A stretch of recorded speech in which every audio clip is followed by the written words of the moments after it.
Away from that, Defense Minister designate Dominic Nitwell says he disagrees with the view that the military has failed in the fight against galamsey. Mr. Nitwell, who took his term before the Appointments Committee of Parliament, said the military had been withdrawn because they had achieved the purpose for which they were deployed, arguing that the strategy was not to permanently keep them in the forest. He also disclosed that a probe has been launched into a JoyNews report highlighting how the military was protecting a mining firm that was degrading the environment in the Manso Forest Reserve. He assured that those involved would be punished if found culpable. I don't agree when you say that the military has failed us in the fight against galamsey. I think that you have the experience because you were Minister for Lands and Forestry before. You were environment, and you know the extent to which galamsey had almost consumed this country shortly before you left office. And the military stepped in to do what they needed to do. Last year, January, I felt that the military had achieved what they were asked to achieve. That's what I asked them to move out.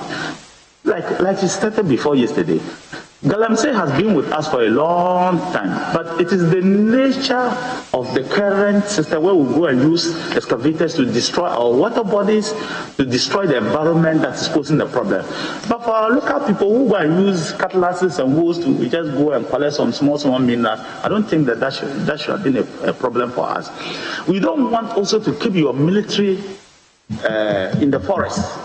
Then you are not helping the military, you are not helping the people of Ghana. You want them to do a surgical operation and come out, And so if there is a need to do a surgical operation for the military in terms of what the president has said, because he said, let's have a conversation on galamsey.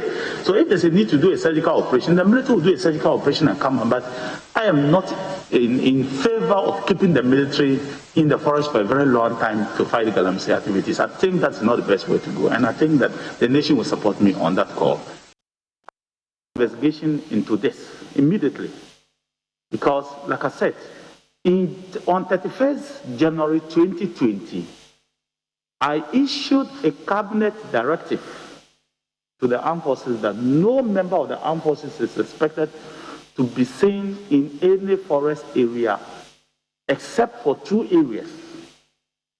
And if anybody is doing that, is doing in contravention of the government directive. And so I've asked that they should investigate this and bring me a report.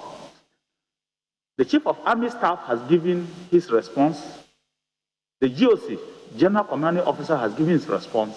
And the investigation is ongoing. We'll put all the pieces together. And I can assure you, I've said it before, if anybody is found guilty, that person will be punished. And it doesn't matter who is minister. That's how it's supposed to be.